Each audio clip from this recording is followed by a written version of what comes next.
Kitchen seat at bro's wedding. I pulled $1 million contract instead. The headline is catchy, isn't it? A perfect encapsulation of the night my brother Ryan tried to bury me, only to find out I was too busy planting seeds. But right now, hunched over a solitary table in the roaring heart of a commercial kitchen, the smell of grease and desperation thick in the air, the $1 million contract felt like a distant, mocking dream. My reality was this: the clang of pots, the shouted orders of a head chef, the indifferent backs of busy waitstaff, and the gnawing, soul-deep humiliation of being deliberately exiled. This wasn't just a bad seat. It was a calculated insult delivered by the one person whose approval I'd stopped craving years ago, but whose malice still found its mark: my brother, Ryan, on his wedding day. He'd found the perfect venue, assembled the perfect guest list, filled with power brokers, socialites, and the wealthy family his new wife belonged to, and then he'd placed me here amongst the hired help and the discarded remnants of the feast. The usher, a nervous young man who clearly wanted to be anywhere else, had simply gestured to the corner and mumbled an apology that sounded practiced, rehearsed even. "Mr. McAllister, your seat is, just here. Very sorry. Slight change. A slight change." My name card sat on the small round table, stark white against the cheap laminate surface, looking utterly out of place next to a stack of empty water glasses and a forgotten bread basket from an earlier service. It wasn't even a proper dining table. It felt like something pulled from a storage closet. Through the swinging doors, glimpses of the real wedding flashed: crystal chandeliers, towering floral arrangements, the swell of string music. Out here, it was fluorescent lights, stainless steel, and the harsh realities of catering on an industrial scale. The contrast wasn't just stark, it was a punch to the gut. They say anger is a secondary emotion, a cover for deeper pain. And God, did it hurt? It hurt to be so openly, contemptuously dismissed by my own flesh and blood. It wasn't the physical discomfort of the seat, or the noise, or the smell. It was the message: you are not one of us. You do not belong. You are less than. Ryan had been sending that message my entire life, but never with such brutal clarity, never on such a public, albeit, in this corner of the kitchen, private stage. He had built his entire identity around being the favored son, the charismatic leader, the natural successor to our family's real estate legacy, my own quiet determination, my refusal to fit neatly into his shadow, my growing success in the high-stakes world of luxury property negotiation outside the family firm. It all ate at him. He couldn't control me, so he sought to diminish me. And what better way than to metaphorically lock me in the pantry on his most important day? I straightened my tie, the silk cool against my throat, a stark contrast to the heat radiating from the industrial ovens nearby. My reflection in a polished steel surface showed a man who looked calm, controlled, almost detached. But beneath the surface, a storm was gathering. The years of subtle digs, the condescending smiles, the outright attempts to undermine my confidence, they all coalesced in this moment. This wasn't just about a wedding seat anymore. This was about a lifetime of being told I wasn't enough, punctuated by this ultimate act of televised, to Ryan's exclusive audience, anyway, humiliation. But Ryan had miscalculated. He thought he was placing me in solitary confinement.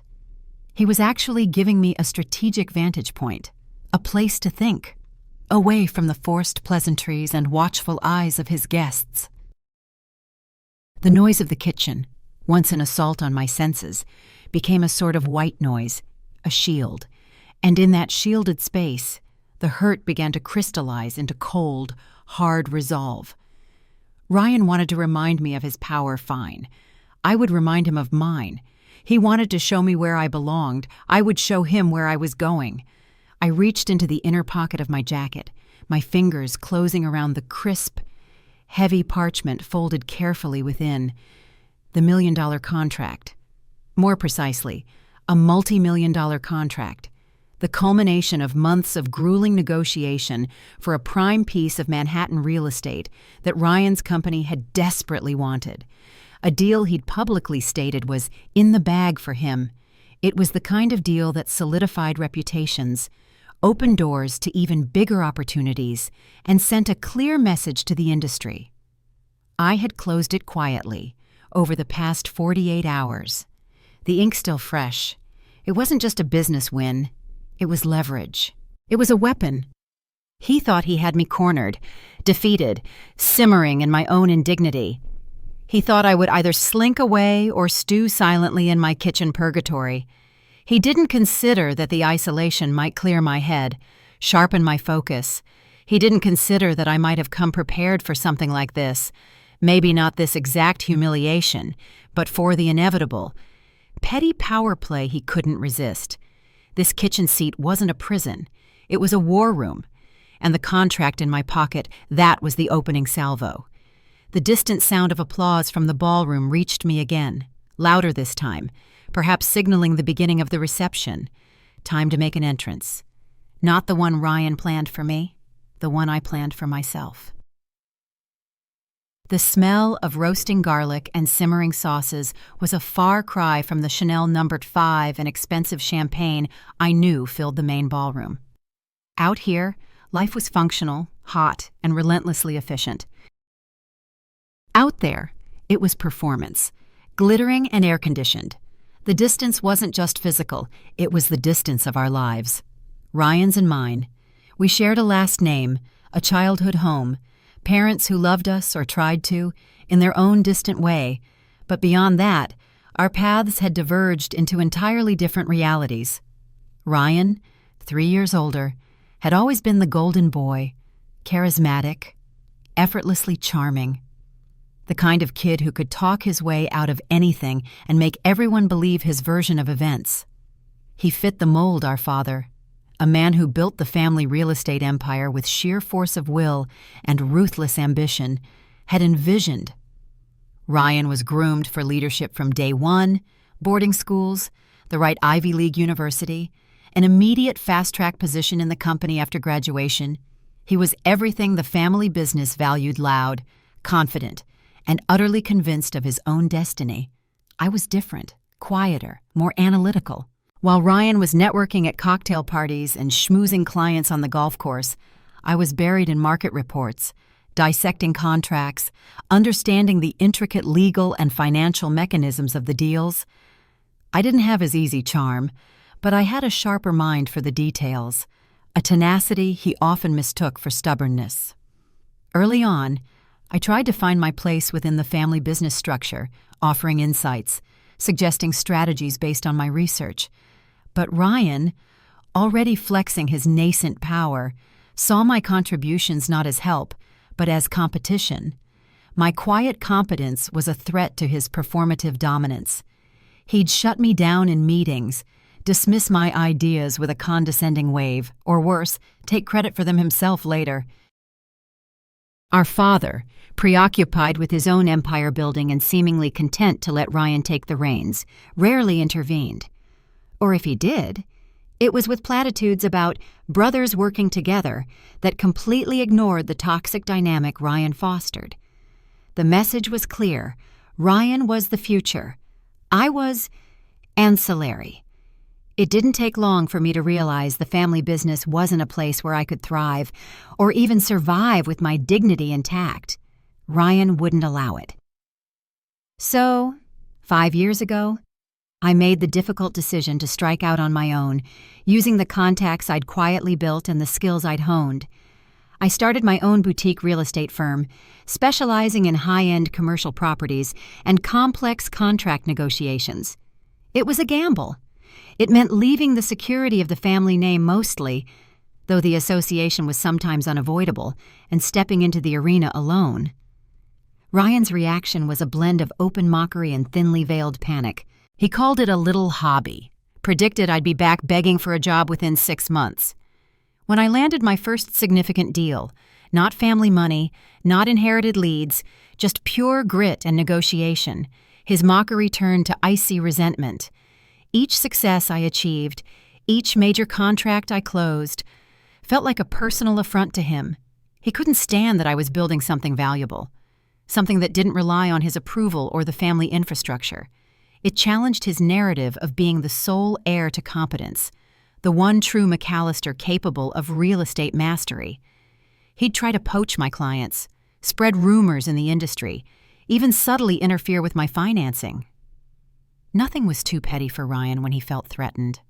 The tension was a constant hum beneath the surface of our interactions, polite smiles at family gatherings masking a deep-seated antagonism.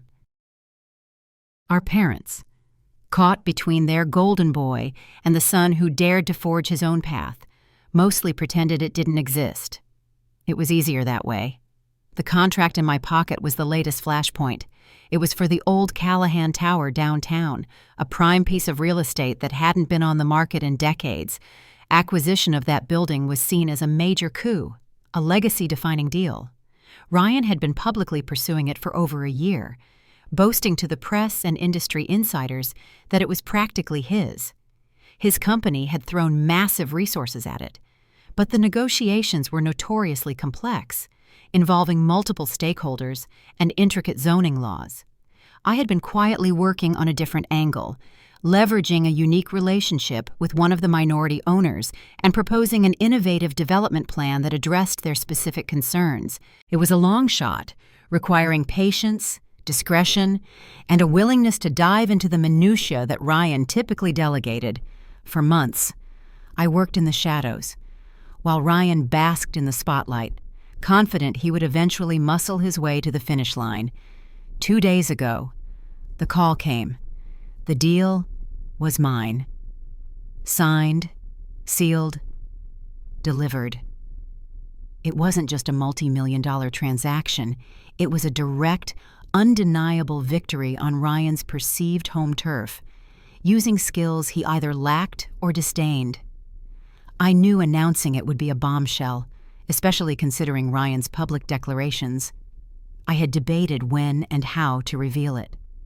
A press release, a quiet announcement to my network. But then came the wedding and the kitchen seat. In that moment, the debate ended. This wasn't just about business anymore. This was Ryan drawing a line, declaring that I was outside the circle, unworthy of standing beside him on his day of triumph. It was the culmination of a lifetime of slights, magnified tenfold by the public nature even if limited to the kitchen staff of the humiliation. He thought he was putting me in my place. He was actually giving me the perfect stage, the perfect motivation, and the perfect timing. The contract suddenly felt heavier in my pocket, not just a document, but a declaration of independence, a counterpunch to his calculated cruelty. He wanted to remind me of his power, and my supposed insignificance. I would use my actual power, the power he resented and underestimated, to dismantle his carefully constructed facade. The initial shock and hurt of the kitchen exile had solidified into something cold and sharp. This wasn't about getting even, it was about correcting the narrative. His wedding wasn't just his day, it was a gathering of many people important in both our lives. People who had witnessed his dismissiveness and my quiet struggle. They needed to see the truth, or at least my version of it. I checked my watch. The reception would be starting soon. Toasts would be made. Ryan would be basking in the glow, accepting congratulations, secure in his little kingdom. He wouldn't expect me, not like this. He probably assumed I was either hiding in shame or had already left. Good. Let him be comfortable. Let him be confident. The further he had to fall, the greater the impact. I smoothed down my suit, adjusted my tie one last time. The sounds of the kitchen seemed to fade, replaced by the pounding of my own heart, a drumbeat of anticipation and resolve. I had my seat. Now it was time to take the stage. The kitchen doors swung open, releasing a gust of warm, fragrant air and the cacophony of organized chaos behind me. Stepping out felt like emerging from a pressure cooker. The transition wasn't instant. I moved through a short, sterile hallway, the polished concrete floor a stark contrast to the plush carpets I knew awaited me. My heart hammered a rhythm against my ribs, a different beat than the one that pulsed through the kitchen. This wasn't panic or even just anger anymore. It was a focused, electric energy. The contract in my pocket felt less like a piece of paper and more like a live wire, ready to be connected. My hand was still on the doorframe, steadying myself, when I heard my name called, softly, but with an air of authority. "Mr. McAllister, Ethan?" I turned, standing a few feet away, blocking the path to the main reception area, was Sarah Jenkins. Sarah was one of the top event planners in the city, known for her meticulous attention to detail and her ability to handle the most demanding clients with a smile. She'd been working closely with Ryan and his fiancée, now wife, for months. Her expression was professional, polished, but with a faint undercurrent of something I couldn't quite read, perhaps discomfort. She was dressed impeccably in a sleek black dress, a headset discreetly tucked in her ear.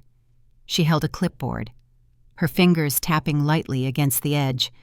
It was clear she wasn't just passing by. She was waiting for me. "Sarah," I acknowledged, keeping my voice neutral. "Beautiful wedding." She offered a tight smile. "Thank you, Ethan. We've all worked very hard. Listen," she began, her tone shifting, becoming carefully measured. "There seems to have been a slight miscommunication regarding your seating. Ryan asked me to ensure everything was settled." Ensure everything was settled. The polite phrasing couldn't mask the underlying meaning. Ryan hadn't sent her to apologize or fix a mistake. He had sent her as a guard dog, a polite enforcer, to make sure I stayed exactly where he wanted me. The kitchen seat wasn't a miscommunication. It was an instruction, and Sarah was here to ensure I followed it. "Settled," I echoed, raising an eyebrow. "My seat was in the kitchen. Sarah, next to the dish cart. Was that the settlement Ryan had in mind?" She flinched almost imperceptibly. "Ethan, please. It's a very difficult night. The guest list is extensive, complex dynamics. Sometimes adjustments have to be made. It was intended to be quieter, less overwhelming. Quieter." I let out a short, humorless laugh. Less overwhelming than a ballroom full of people, or less overwhelming for Ryan to not have me visible. Sarah's gaze darted around the hallway, as if checking for eavesdroppers. Her voice dropped to a low, urgent whisper. "Ethan, please, this is his day. He just wants everything to go smoothly. Your seat in the service area was meant to be a discreet option." Discreet option. It was another layer of the lie, another attempt to reframe a deliberate insult as a thoughtful consideration. It wasn't about making things easier for me, it was about making things easier for Ryan, by keeping me out of sight, out of mind, and out of the way of his carefully constructed narrative. This confirmation, delivered through a third party, a professional whose job was to facilitate joy and order, felt almost worse than the initial discovery. It solidified the malice, removed any lingering doubt that this was anything other than a calculated move. "So, your job now is to make sure the discreet option stays in his allocated corner?" I asked, my voice low and steady, devoid of the humor I felt drain away. Sarah hesitated, her professional composure faltering for just a second. "My job is to ensure the reception flows as planned, Ethan, and the seating plan is fixed." "Fixed," I repeated, the word tasting like ash. Ryan hadn't just given me a bad seat. He'd put a buffer between me and the rest of the world, a polite but firm wall designed to keep me contained. This wasn't just a slight, it was an active effort to erase me from the event. The extent of his pettiness was breathtaking. But seeing Sarah, A professional simply doing the job she was paid for, caught in the middle of Ryan's vindictiveness, somehow sharpened my focus. It wasn't about being petty back. It was about reclaiming my space, my voice, and my dignity. Ryan wanted me contained, fine. I would burst that container. He wanted me silent. I would make myself heard. "I understand," I said, my gaze locking onto hers. "You're just doing your job." I took a step forward. Sarah didn't move, still blocking the narrow hallway. "Ethan, where are you going? The reception is—" "I know where the reception is. Sarah—" I cut her off, my voice calm but carrying an undeniable weight. "I'm going to join it." She held up a hand, a gesture of polite finality. "Ethan, I really must insist. It will cause disruption. We have a very strict schedule." I didn't raise my voice, but I took another step, closing the distance between us. My presence, usually understated, felt amplified by the circumstances, by the cold resolve that had settled deep within me. "Sarah, I appreciate your position, but I am a guest at this wedding, and I will not be spending the evening next to the industrial dishwasher." I didn't wait for her response. I simply walked past her. She made no physical attempt to stop me, perhaps unwilling to create a scene herself, or sensing the unyielding determination in my stance. I felt her eyes on my back as I continued down the hallway, each step taking me further from the hidden service areas and closer to the heart of the celebration. The hallway opened into a wide foyer, already bustling with guests spilling out from the main ballroom. Laughter, conversation, the clinking of glasses. The sounds washed over me, a stark contrast to the silence of the back halls and the roar of the kitchen. Faces turned as I emerged, some registering surprise, others mere curiosity at seeing a lone figure in a suit appearing from a direction guests didn't usually come from. I straightened my jacket, adjusted my tie one last time, and smoothed the front of my trousers. The contract felt reassuringly solid in my pocket. Ahead, the grand double doors of the ballroom stood open. Through them, I could see the glittering spectacle, hundreds of guests seated at beautifully decorated tables, the bridal party at a raised head table, flowers cascading everywhere, the warm glow of custom lighting, and at the center of it all, holding court, beaming and magnificent, was Ryan. He was laughing at something the best man was saying, his head thrown back, the picture of effortless charm and success. He looked utterly in his element, surrounded by everyone who mattered. He had everything he wanted, and he thought he had taken something from me, my place, my dignity. He was wrong. I took a deep breath, the air in the foyer heavy with the scent of expensive perfume and expectation. The moment I stepped through those doors, the quiet, humiliating exile would be over. The new complication, Sarah's polite but firm attempt to keep me hidden, had only clarified the stakes and solidified my intent. This wasn't just about revealing a contract. It was about walking into the light after being deliberately pushed into the shadows. It was about reclaiming my narrative. I pushed open the double doors and walked in. The air in the ballroom hit me like a physical wave. Warm, scented with lilies and expensive perfume, thick with the low hum of 100 conversations and the pleasant lilt of a live string quartet. It was another world entirely from the clanging, sweating reality of the kitchen I had just escaped. My senses, heightened by adrenaline and the quiet simmer of indignation, took it all in the glittering chandeliers casting a warm glow on hundreds of elegantly dressed guests, the towering floral arrangements, the crisp white tablecloths, the sparkle of crystal and silverware. It was a picture of perfect, effortless sophistication. The kind of scene Ryan excelled at orchestrating. For a split second, stepping through those doors felt like walking onto a stage under a spotlight I hadn't anticipated. Heads turned, not everyone, not immediately, but a ripple started near the entrance and spread outwards. Eyes found me, a man walking in from the service area hallway, looking perhaps a little too purposeful, a little too out of place. Whispers followed the movement of those glances, quiet murmurings that felt like tiny darts. Had someone noticed where I'd come from? Did they know? Was my humiliation already evident on my face? My gaze swept across the room, searching, and then I saw him. The head table was on a raised platform at the far end, a tableau of radiant smiles and polished charm. Ryan sat at the center, his new wife beside him, the picture of a triumphant groom. His eyes, initially fixed on someone he was speaking to, flicked towards the entrance as the ripple of attention reached his table. His smile faltered, just for an instant. A flicker of surprise, then annoyance, and finally, something cold and hard that I knew intimately fury. His eyes narrowed, locking onto mine across the crowded room. The message was clear. Even from this distance, even amidst the celebratory atmosphere. "What the hell are you doing here?" That look was the moment of crisis. Seeing his naked anger, the possessiveness over this space, his space, after he had deliberately cast me out, it hit me with a fresh wave of hurt.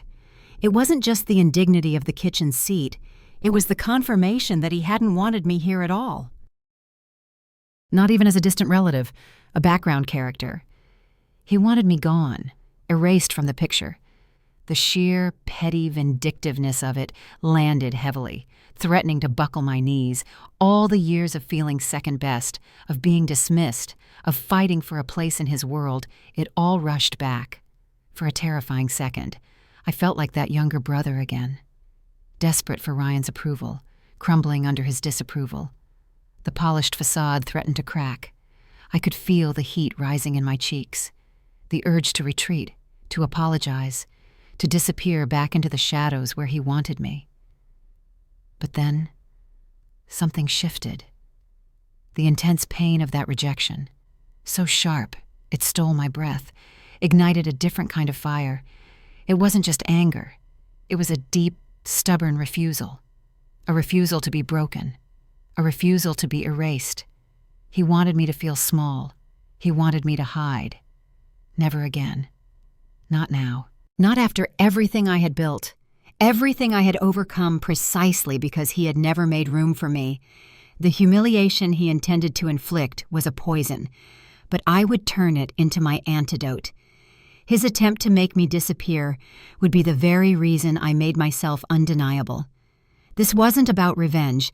It was about self-preservation, about drawing a line in the sand. He had pushed me out of his life. Now I would show him the life I had built without him. My shoulders straightened. My chin came up. The initial shock and vulnerability dissipated, replaced by a cold, hard certainty. The contract in my pocket felt like a key, not just to a building, but to unlocking myself from the cage Ryan had tried to build around me. This was the turning point. This wasn't just showing up. This was taking control of the narrative. Live. In front of everyone who mattered to Ryan, I would not be the brother hidden in the kitchen. I would be Ethan McAllister, the one who pulled $1 million contract instead, ignoring the lingering glances and whispers. I began to move deliberately through the room. My steps were steady, unhurried. I didn't rush, didn't try to blend in. I walked with the quiet confidence of someone who had every right to be there. And then some. I nodded politely to people I recognized, offered small, genuine smiles. I wasn't there to apologize for my presence. I was there to assert it. The distance to the head table felt immense, a journey across an ocean of polite society and unspoken rivalries. I could still feel Ryan's eyes on me, a burning intensity that felt like physical heat. I didn't look directly at him yet. My focus was on the path ahead, on the people I needed to pass, on maintaining my composure despite the storm raging inside. I saw my parents seated near the head table. My mother looked flustered, her eyes wide with a mixture of surprise and apprehension. My father's face was, as always, unreadable, but there was a tension in his posture I recognized. They knew something was wrong. They always knew, on some level, about the friction between their sons, even if they chose to ignore it. My presence here, now, clearly signaled that the carefully maintained facade of family harmony was about to shatter. As I drew closer to the head table, the buzz of conversation seemed to quiet slightly in my immediate vicinity. More eyes were on me now. The ripple was becoming a wave. People exchanged curious glances, wondering what was happening, why I was walking towards the bridal party with such deliberate intent. Ryan's best man, a jovial, red-faced man named Mark, stopped mid-sentence in his toast preparation, his smile freezing.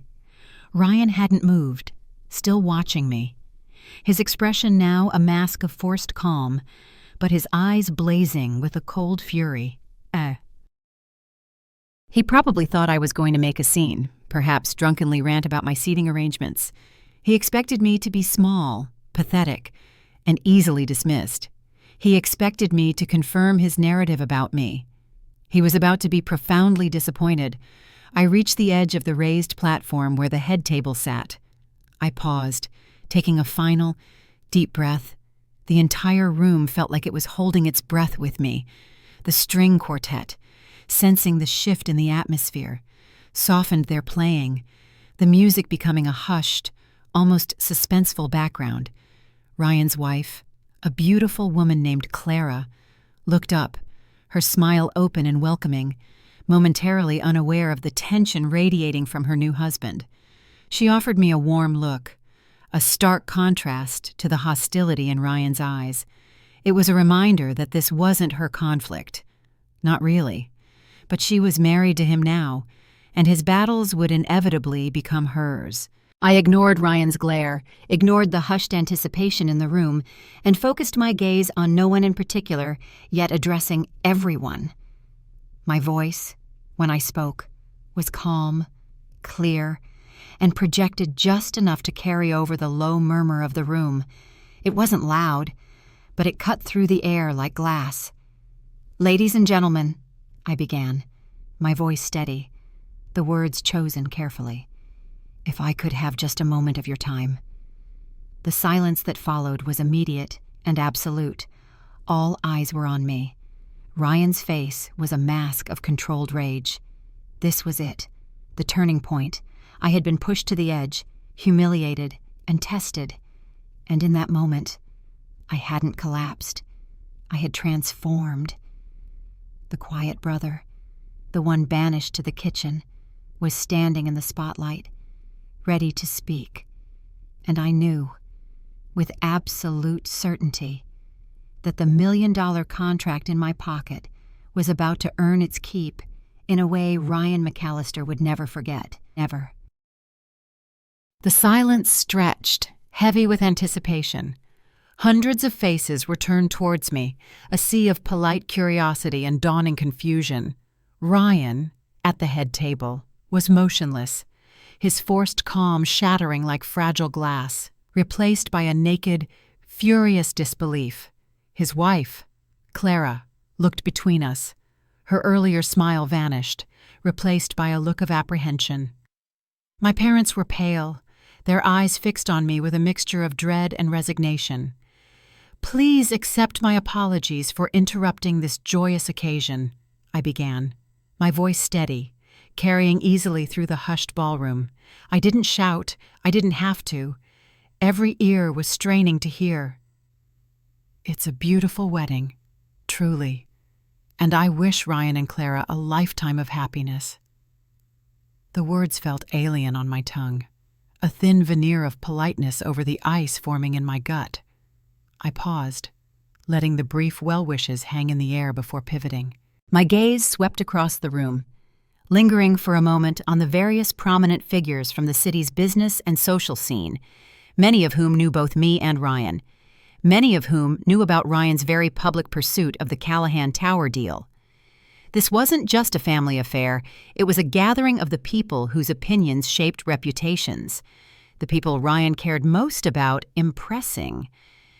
"As some of you may know," I continued, my voice gaining a quiet authority, "Ryan has been diligently working on a significant real estate acquisition for quite some time. the Callahan Tower, a truly iconic property, central to the future development of our city's downtown core.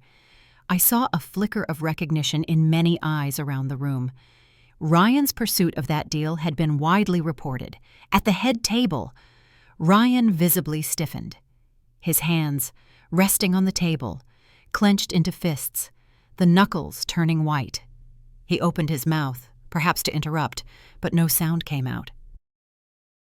He was trapped, frozen by the unexpected turn of events.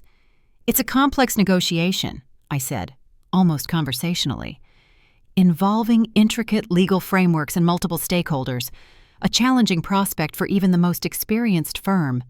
I glanced towards the head table then, meeting Ryan's blazing eyes. His face was contorted with a mixture of rage and dawning horror. He knew where this was going. "However," I stated, my voice firm, leaving no room for doubt, "I'm pleased to announce that as of yesterday afternoon, the deal has been successfully closed. The Callahan Tower acquisition is complete." A collective gasp swept through the room. It wasn't loud, but it was palpable, a sudden intake of breath from hundreds of people. Confusion rippled through the audience. Closed. But Ryan was just talking about it last week. How could it be closed without his company announcing it? And then I delivered the final blow. "The buyer is not Ryan's firm," I stated clearly, my voice ringing with quiet triumph. "The contract was signed by my company, McAllister Properties. My firm, the deal, valued at over $100 million, was finalized and signed." The silence this time was absolute, deafening. It wasn't just confusion anymore. It was shock. Jaw dropped. Eyes widened. Hundreds of gazes snapped from me to Ryan, then back to me again. $1 million contract. No. I had said over $100 million. That number hung in the air, a staggering figure that overshadowed the glittering chandeliers and the carefully curated perfection of the wedding. On the raised platform, Ryan erupted. "You liar!" he roared, pushing back from the table so violently that it wobbled, sending a glass toppling with a crash. All pretense of composure vanished. His face was scarlet, veins prominent on his temples. "That's not possible. You're making this up. It's a lie." His outburst shattered the stunned silence, injecting a jolt of raw, ugly emotion into the elegant setting. Guests recoiled slightly, uncomfortable with the sudden, public display of fury. Clara reached out a hand, trying to calm him, but he shrugged it off. "It's not a lie, Ryan," I said, my voice still calm, a stark contrast to his explosion. I reached into the inner pocket of my jacket and pulled out the folded document. I held it up, not unfolding it, just showing the official seal visible on the cover page. "The signed contract. You can ask the Callahan estate lawyers, or check the public records filed this morning." His eyes fixed on the document, his fury momentarily replaced by a desperate, disbelieving scramble for an explanation. He had been so confident, so certain. How could I have possibly gotten there first? How could I have done what he, with all his resources and connections, had failed to do? "This is your doing, isn't it?" he hissed, his voice lower now, venomous, directed solely at me. "This is because you weren't. Because you put me in the kitchen, Ryan." I finished his sentence, my voice quiet, but carrying the weight of every past slight. "Because you tried to make me feel small and irrelevant on your big day. You wanted to show me where I belonged. I'm just showing you where I'm going." The implication hung in the air. This wasn't just about a business deal. It was a direct response to his actions tonight, amplified by the public stage. The guests understood, or at least, they sensed the deep-seated animosity laid bare. The man banished to the kitchen had just exposed the groom's professional failure in front of everyone he sought to impress. My father, normally stoic, looked utterly devastated. This public airing of our conflict, capped by this professional bombshell, was his worst nightmare realized. My mother covered her mouth with her hand, tears welling in her eyes. This was family drama, played out on $100 million stage, witnessed by their closest friends and business associates. Ryan lunged forward, a wild, desperate movement towards me. "Give me that," he snarled, reaching for the contract. Security guards, alerted by his initial outburst, were already moving towards the head table. Guests near the platform scrambled back, murmuring nervously. This was no longer a wedding reception. It was a scene from a tense drama, escalating rapidly.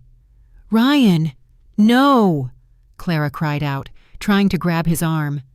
I took a step back, keeping the contract out of his reach. I didn't need to engage in a physical struggle. The words had already done their work. The blow had landed. "The contract is secure, Ryan," I said calmly, tucking it back into my jacket. Just thought everyone here, especially those in the industry, might be interested to know the final outcome of the Callahan Tower situation. Big news for the city. It was a deliberate understatement, designed to highlight the sheer magnitude of the deal and, by extension, the magnitude of Ryan's failure and my success. It framed the announcement as a simple business update, masking the devastating personal blow it represented. Ryan stood there, trembling with rage, held back by Mark and one of the groomsmen who had quickly intervened.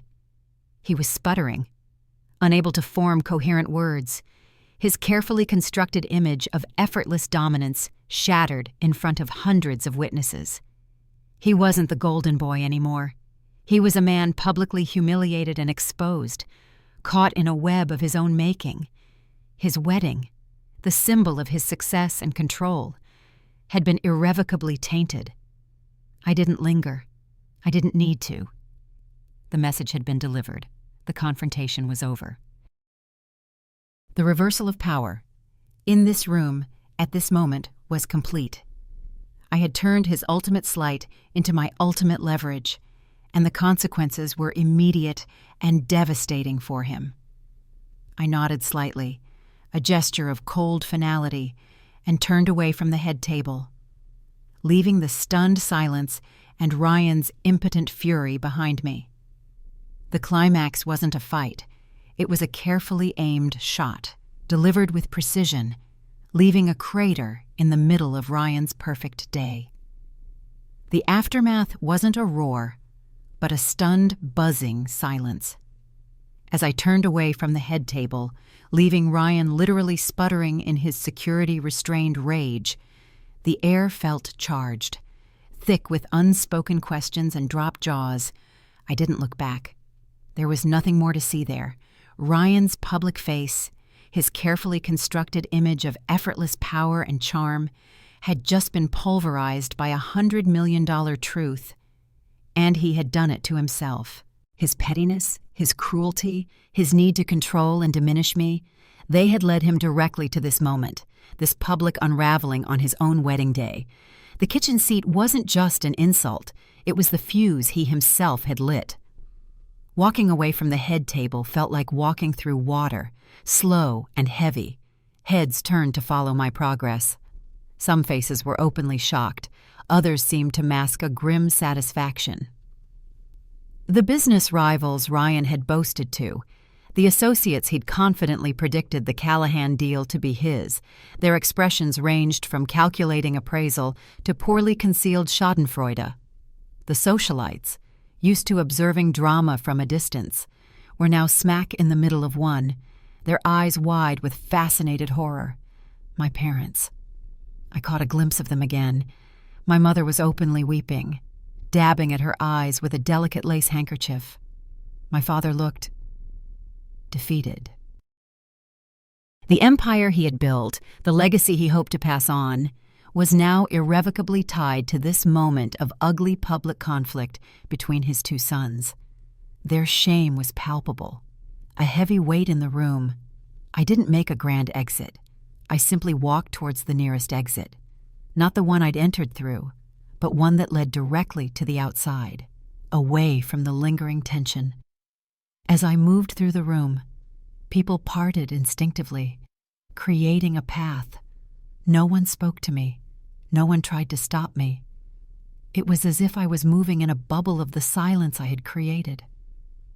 The air behind me was now filled with the sound of Ryan's raised voice, shouts mingling with the sudden, nervous chatter of the guests, trying to make sense of what they had just witnessed. The string quartet remained silent, their music abruptly forgotten. Stepping out into the cool night air felt like a release. The sounds of the wedding faded behind the heavy doors, replaced by the distant hum of city traffic. I stood on the sidewalk for a moment, just breathing. The rush was starting to subside, leaving behind a strange mixture of exhilaration and emptiness. I had done it.